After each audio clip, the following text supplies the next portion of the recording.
또 아이가 우는 것을 갖다가 영아 때는 어떻게 했습니까? 바로 달려가라고 제가 말씀드렸습니다. 그렇지만 6개월이 될 때부터는 바로 달려가지 않아도 아까 그 소아과 AAP에서 나오는 지침에 나와 있습니다. 그래서 그럴 때는 어떻게 해야 되느냐?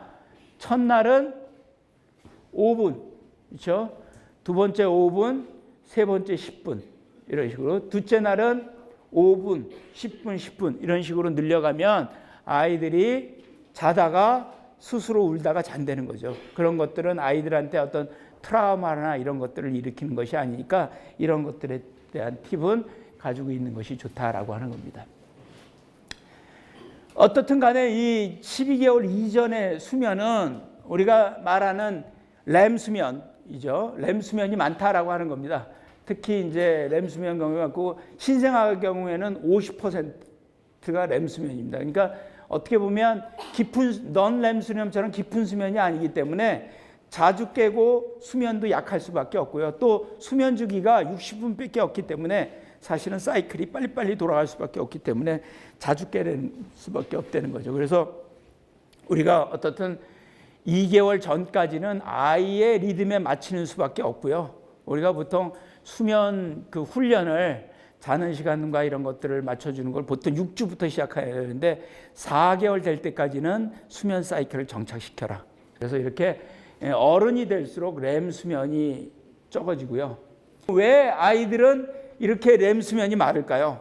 사실은 렘 수면은 어떻습니까? 성장하고 면역하고는 관계없죠. 넌-렘 수면은 성장하고 면역하고 관계 있는데 이것은 사실 학습하고 관계 있습니다. 그래서 신생아들이나 영아들은 학습을 많이 해야 되기 때문에 그러니까 배운 것들을 정리하는 시간이 렘 수면 시간이기 때문에 그래서 많은 것으로 알려져 있습니다.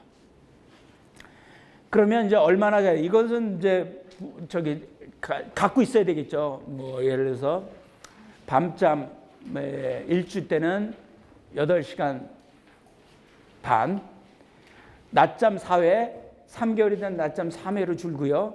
9개월이 되면 낮잠 2회로 줍니다. 그리고 12개월이 되면 11시간 정도 밤잠을 자게 되겠습니다. 그래서 그 다음에 이제 잠이 규칙적으로 변한 것은 말씀을 드렸긴 했지만 3, 4개월 되면 밤이 규칙적으로 변한다라고 하는 거죠. 그리고 밤중 수유는 대개 9개월이면 끊는다. 물론 시도는 6개월부터 하겠지만 어떻든 9개월이면 끊을 수 있다라고. 낮잠이라고 하는 것은 아까 말씀을 드렸지만 보통 6개월이 되면 90%가 이해하고요.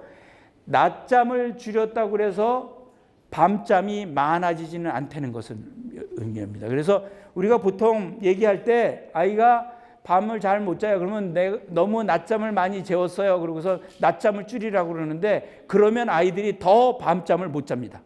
그래서 독립적이라는 거죠. 다만 낮잠이라고 하는 것은 이제 아까도 말씀드렸지만 오후 4시 이후에만 안 재우면 사실은 밤잠에 큰 영향을 주지가 않고요. 오히려 낮잠을 잘 자야지 밤잠을 잘 자는 것으로 되어 있습니다. 그러니까 오히려 밤잠을 안 자면 낮잠이 부족한지를 해줘. 그 흥분 때문에 밤잠을 못 자게 된다는 거죠. 그렇게 밤잠 같은 경우에는 6에서 9개월은 40%가 중간에 깹니다.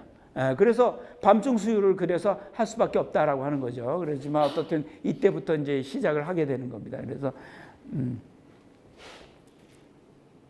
그리고 아이들은 이제 어떻든 간에 5분 이상 깨어 있는 것만 기억을 하기 때문에 이게 무슨 얘기냐면 5분 이상 아이들이 깨어 있으면 그것이 수면에 영향을 줄 수 있다는 거죠. 하지만 대개 수초에서 2분 안에 아이들은 다시 자는 경우가 많기 때문에 5분 이내에서는 조금 울게 내버려둬라. 6개월 정도 되면 그런 지침을 갖게 되겠습니다.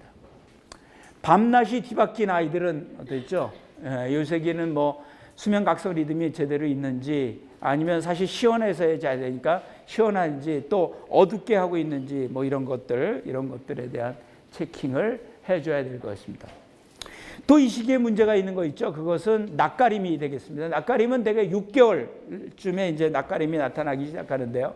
심지어는 아빠를 봐도 심지어는 엄마가 안경을 바꿔도 옷 색깔이 아주 너무 화려해도 아이들은 낯설어합니다. 그렇기 때문에 그런 것들에 대한 고려를 좀 해줘야 된다는 거죠. 친척들도 덥성하게 하거나 그러면 이 낯가림을 할 수가 있다라고 하는 거죠.